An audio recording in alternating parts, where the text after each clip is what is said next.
الحمد لله نحمده ونستعينه ونستغفره ونؤمن به ونتوكل عليه ونعوذ بالله من شرور أنفسنا ومن سيئات أعمالنا من يهد الله فلا مضل له ومن يضلل فلا هادي له ونشهد أن لا إله إلا الله وحده لا شريك له ونشهد أن سيدنا وسندنا وحبيبنا وشفيعنا ومولانا محمدا صلى الله عليه وعلى آله وصحبه وبارك وسلم تسليما كثيرا أما بعد فقد قال رسول الله صلى الله عليه وسلم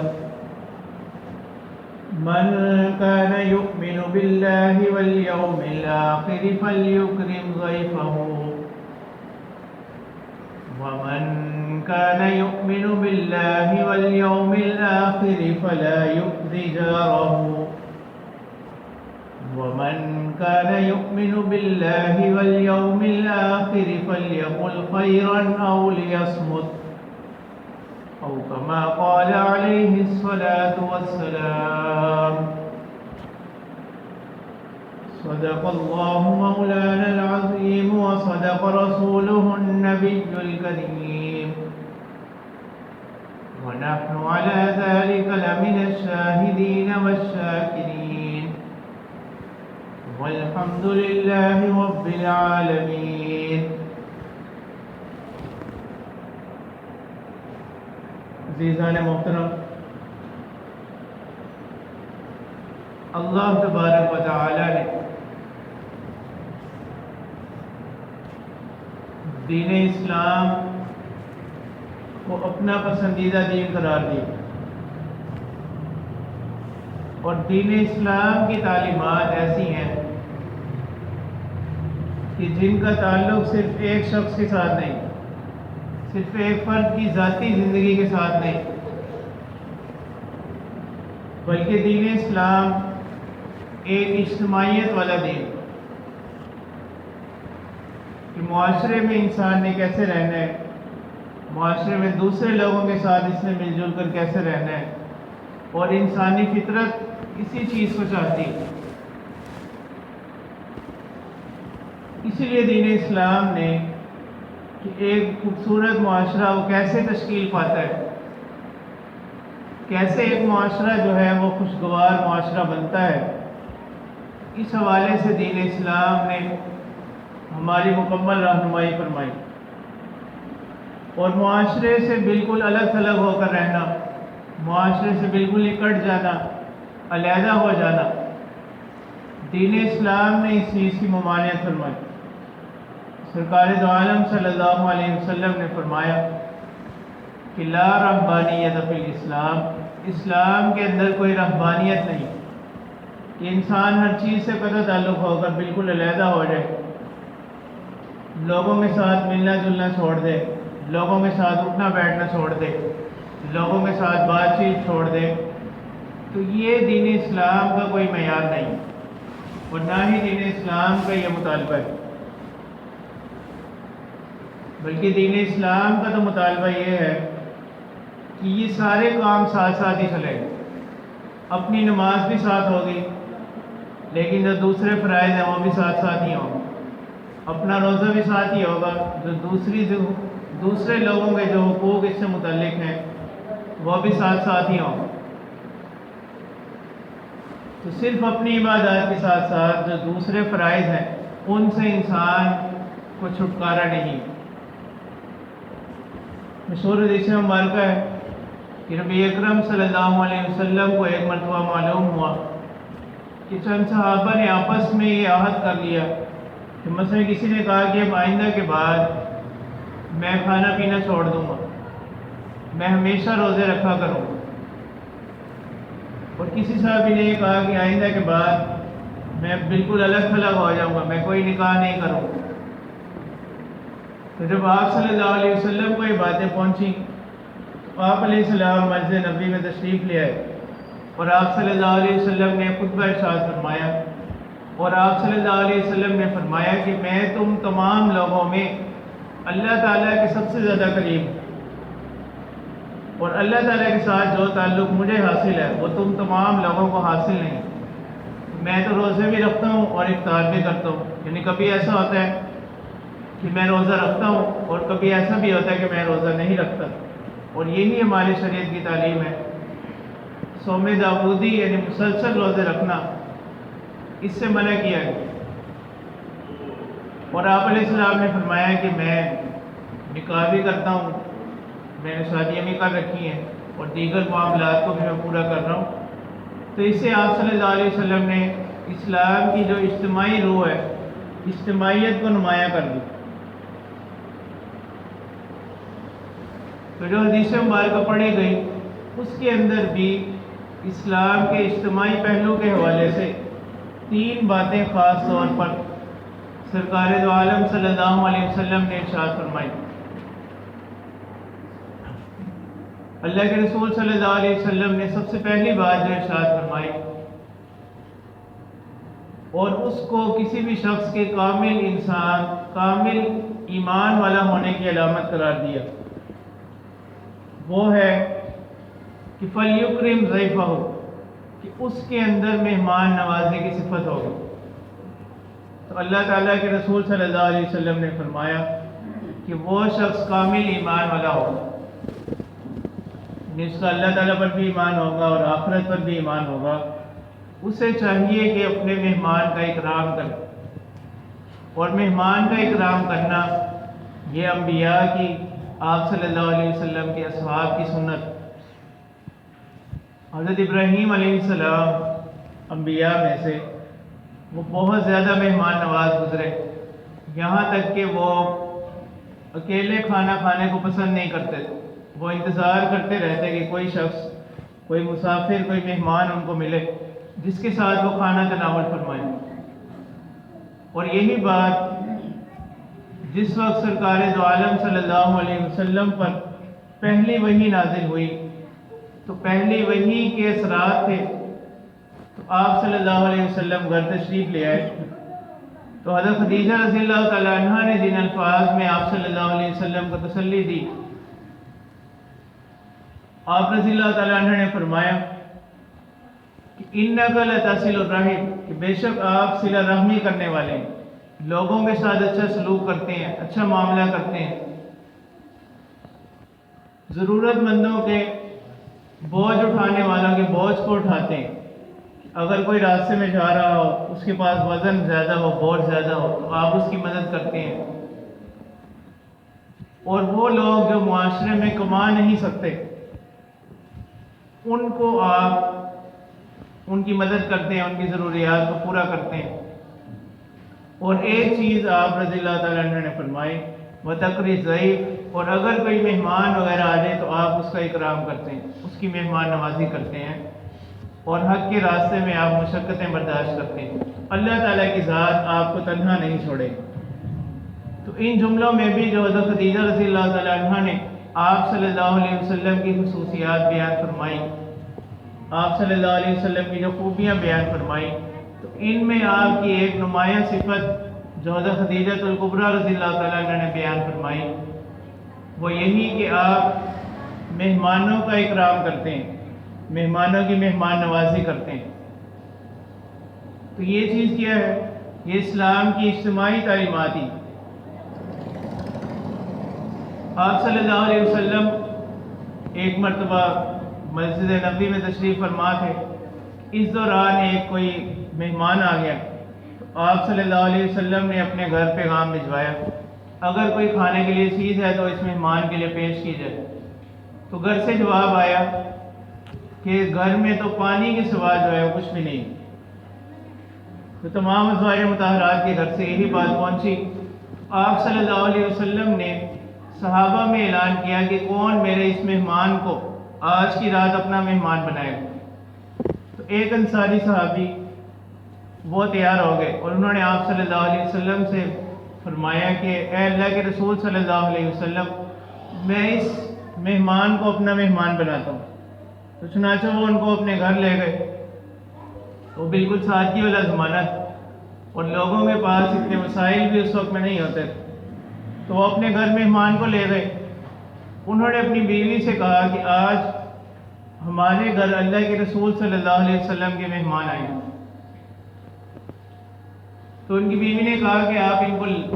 لے تو آئے ہیں، لیکن ہمارے گھر میں بھی کھانے کے لیے کوئی اتنی زیادہ چیزیں نہیں ہیں، جو کچھ بھی ہے وہ صرف اس وقت ہم لوگ کھا سکتے ہیں رات کا کھانا، یا ہمارے بچے کھا سکتے ہیں۔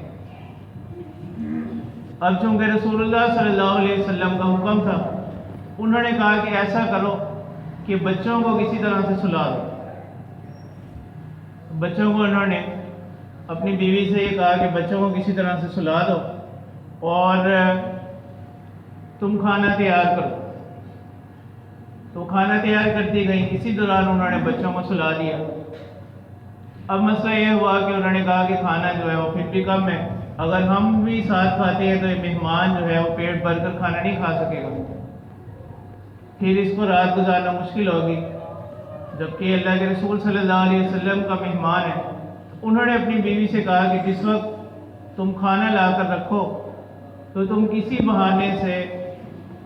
اس وقت اس طرح لائٹیں وغیرہ تو ہوتی نہیں، چراغ جلائے جاتے، تو انہوں نے کہا کہ تم کسی بہانے سے اس چراغ کو بند کر دینا، تو ہم ان کے ساتھ بیٹھے رہیں گے اور وہ جو مہمان ہوگا وہ آسانی کے ساتھ جو ہے وہ کھانا کھا لے۔ تو چنانچہ جس وقت کھانے کا وقت آیا، ان کی بیوی نے ایسے ہی کیا اور اس مہمان نے پیٹ بھر کر کھانا کھایا۔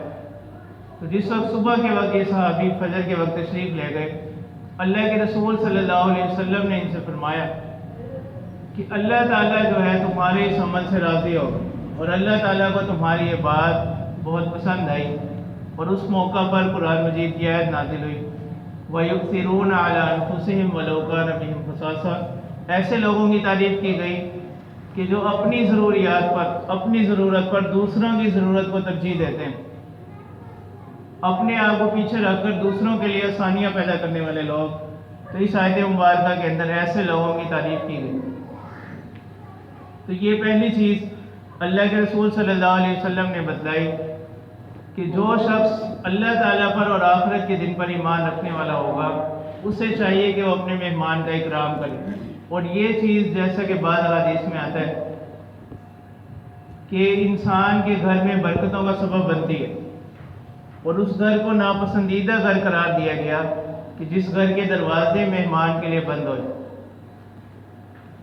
اور بعض حدیث میں اللہ کے رسول صلی اللہ علیہ وسلم کے فرمان کا مفہوم ہے، اس چیز کو انسان کے گناہوں کی مغفرت اور بخشش کا ذریعہ قرار دیا گیا کہ جو شخص مہمان نواز ہوگا، اللہ تعالیٰ اس کے اس عمل کی برکت سے اس کے گناہوں کو معاف فرمائیں گے۔ تو اللہ کے رسول صلی اللہ علیہ وسلم کی جو تعلیمات ہیں وہ یہی ہیں کہ کم از کم 3 دن مہمان نوازی کرنا جو ہے یہ ہر مسلمان کا حق ہے دوسرے پر، کہ اگر کوئی کسی کے گھر مہمان آ جائے تو کم از کم 3 دن جو ہے وہ اس کے لیے اہتمام کرے، اچھا کھانا بنائے، اس کو پینے کے لیے اچھی چیزیں دے، رہنے کے لیے اس کو اچھی جگہ دے۔ تو 3 دن تک اس کے لیے اس طرح کا معاملہ کرنا یہ سنت ہے اور آپ صلی اللہ علیہ وسلم کی تعلیمات ہیں۔ اس سے زیادہ جو بھی ہوگا وہ صدقہ ہوگا، وہ اس کی طرف سے، وہ بھی اس کے نام اعمال میں درج ہوگا۔ اور دوسری چیز جو کہ اسلام کی اجتماعی روح کو ہی بتلاتی ہے، اللہ تعالیٰ کے رسول صلی اللہ علیہ وسلم نے فرمایا کہ جو شخص اللہ تعالیٰ پر اور آخرت کے دن پر ایمان رکھتا ہو فلا یؤذی جارہ ہو، وہ اپنے پڑوسی کو تکلیف نہ پہنچائے۔ دین اسلام کے اندر، قرآن و سنت کی تعلیمات کے اندر پڑوسی کے حقوق پر اور ان کی اہمیت پر بہت زیادہ زور دیا گیا۔ یہ بھی اسی چیز کو بتلا رہا ہے کہ اسلام صرف میری ذاتی زندگی کا نام نہیں کہ اگر میری ذاتی زندگی بہتر ہو جائے باقی لوگ چاہے جیسے بھی رہیں اس سے مجھے کوئی غرض نہ ہو، بلکہ اسلام کی جو تعلیمات ہیں وہ اجتماعی تعلیمات، ان کا تعلق اجتماعیت کے ساتھ ہے، پورے معاشرے کی بہتری کے ساتھ، یہاں تک کہ اللہ کے رسول صلی اللہ علیہ وسلم نے فرمایا کہ حضرت جبرائیل مجھے مسلسل جو ہے پڑوسی کے حقوق کے حوالے سے تاکید کرتے رہے، مطلب مختلف مواقع پر پڑوسی کے حوالے سے احکامات آتے رہے ہیں، یہاں تک کہ میں یہ گمان کرنے لگا کہ شاید اس کو وراثت میں بھی حقدار نہ بنا دیا، جس طرح سگے بہن بھائی ہیں، والدین ہیں، والدین سے اولاد ہے، میاں بیوی ہیں، ایک گھر میں رہنے والے لوگ ہیں، یہ ایک دوسرے کی وراثت میں حقدار بنتے ہیں۔ اسی طرح اللہ کے رسول صلی اللہ علیہ وسلم نے فرمایا کہ جبرائیل امین جو ہیں وہ پڑوسی کے حوالے سے اس طرح مسلسل احکامات لے کر آتے رہے کہ میں یہ خیال کرنے لگا کہ کہیں ایسا نہ ہو کہ اس کو وراثت میں بھی حصے دار نہ بنا دیا جائے، کیونکہ پڑوسی کا جو ہے وہ اتنا حق رکھا گیا۔ اور اللہ کے رسول صلی اللہ علیہ وسلم نے انسان کے ایمان کے کامل ہونے کی علامت اس بات کو قرار دیا کہ اس کا پڑوسی جو ہے وہ اس سے خوش ہو۔ حدیث مبارکہ میں آتا ہے کہ اللہ تعالیٰ کے نزدیک بہترین لوگ وہ ہیں جو اپنے پڑوسیوں کے ساتھ بہترین ہیں۔ اگر ان کے پڑوسی اس سے خوش ہیں اللہ تعالیٰ کی ذات بھی ان سے خوش ہے، اگر وہ اس سے خوش نہیں ہے تو اللہ تعالیٰ کی ذات بھی ان سے راضی نہیں۔ اتنا بڑا معیار اللہ کے رسول صلی اللہ علیہ وسلم نے قرار دیا پڑوسی کے ساتھ حسن سلوک ہو۔ اور آپ صلی اللہ علیہ وسلم نے فرمایا، 3 مرتبہ آپ صلی اللہ علیہ وسلم نے ایک مجلس میں فرمایا لا یؤمن لا یؤمن لا یؤمن، یعنی وہ شخص جو ہے وہ کامل ایمان والا نہیں ہو سکتا۔ تو صحابہ نے عرض کیا کہ اللہ کے رسول صلی اللہ علیہ وسلم کون شخص؟ تو آپ صلی اللہ علیہ وسلم نے فرمایا کہ جس کا پڑوسی اس کی شرارتوں سے محفوظ نہ ہو، کہ وہ مختلف حوالے سے اس کو تکلیف پہنچاتا رہتا ہو، اس کو اذیت پہنچاتا رہتا ہو، ایسا شخص جو ہے وہ مسلمان نہیں ہو سکتا، اس کا ایمان کامل نہیں ہو سکتا۔ اللہ کے رسول صلی اللہ علیہ وسلم کی بارگاہ میں ایک مرتبہ 2 عورتوں کا ذکر کیا گیا۔ ایک عورت کا ذکر کیا گیا کہ صحابہ نے فرمایا کہ عورت ایسی ہے کہ وہ نمازیں بھی پڑھتی ہے، صدقہ بھی کرتی ہے، تہجد گزار بھی ہے، لیکن اس کے پڑوسی اس سے خوش نہیں ہیں، وہ اپنے پڑوسیوں کو تکلیف پہنچاتی ہے۔ تو اللہ کے رسول صلی اللہ علیہ وسلم نے فرمایا کہ وہ عورت جہنمی ہے۔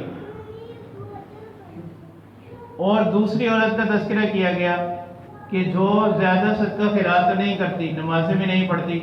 لیکن وہ اپنے پڑوسیوں کے ساتھ حسن سلوک سے پیش آتی ہے، اپنے پڑوسیوں کے ساتھ اچھا سلوک کرتی ہے۔ تو اللہ کے رسول صلی اللہ علیہ وسلم نے فرمایا اپنے اس عمل کی وجہ سے وہ عورت جو ہے وہ جنتی ہے۔ اور آپ صلی اللہ علیہ وسلم نے فرمایا کہ وہ شخص کامل ایمان والا نہیں ہو سکتا کہ جو خود تو پیٹ بھر کر کھانا کھائے اور خوب عمدہ کھانے کھائے، اچھی طرح کھانا کھا لے، اور اس کو یہ بھی معلوم نہ ہو کہ اس کو پڑوسی جو ہے اس کے ساتھ والے گھر میں اس کے کیا حالات ہیں، اور اس کا پڑوسی جو ہے اس کے پہلو میں وہ بھوکا سویا رہے، اس کے بچے بھوکے سوئے رہے۔ تو اللہ کے رسول صلی اللہ علیہ وسلم نے فرمایا کہ یہ شخص جو ہے وہ اس کا ایمان کامل نہیں ہو سکتا۔ کامل ایمان اس کا اسی وقت ہوگا جبکہ اس کا پڑوسی، اس کے ساتھ رہنے والا، اس کا ہمسایہ جو ہے وہ اس سے خوش ہوگا، وہ اس سے راضی ہوگا۔ اگر تو وہ اس سے راضی ہے، اگر اس کی کوئی عملی کمزوریاں بھی ہے تو اللہ تعالیٰ اس کی رضا کی وجہ سے ان کو درگزر فرمائیں اور اس شخص کی مغفرت و بخشش فرمائیں۔ تو یہ 2 باتیں ہوگی، ایک تو مہمان کا اکرام کرنا اور دوسرا اپنے پڑوسی کو، اپنے ہمسائے کو تکلیف نہ پہنچانا۔ اور تیسری چیز اللہ کے رسول صلی اللہ علیہ وسلم نے فرمائی کہ جو شخص اللہ تعالیٰ پر اور آخرت کے دن پر ایمان رکھتا ہو اسے چاہیے کہ وہ اچھی بات کہے یا وہ خاموش رہے۔ تو تیسری چیز جو کسی بھی انسان کے کامل الایمان ہونے کی علامت قرار دی گئی، اللہ تبارک و تعالیٰ کے رسول صلی اللہ علیہ وسلم نے وہ زبان کی حفاظت کو قرار دی۔ اور زبان کے بارے میں یہی کہا جاتا ہے، عربی کا ایک محاورہ ہے کہ اللسان جرمہ صغیر و جرمہ کبیر، کہ زبان جو ہے وہ اپنی جسامت کے اعتبار سے تو بہت چھوٹی سی ہے، لیکن اس زبان سے جو ہونے والے کام ہیں وہ بہت بڑے بڑے سے۔ ٹھیک ہے، یہی زبان ہے جو دو لوگوں کے درمیان جھگڑا کروا دیتی، اور یہی زبان ہوتی ہے جو بھائی کو بھائی سے جدا کروا دیتی، اور یہی زبان ہے جو والدین سے اولاد کو دور کر دیتی، یہی زبان ہے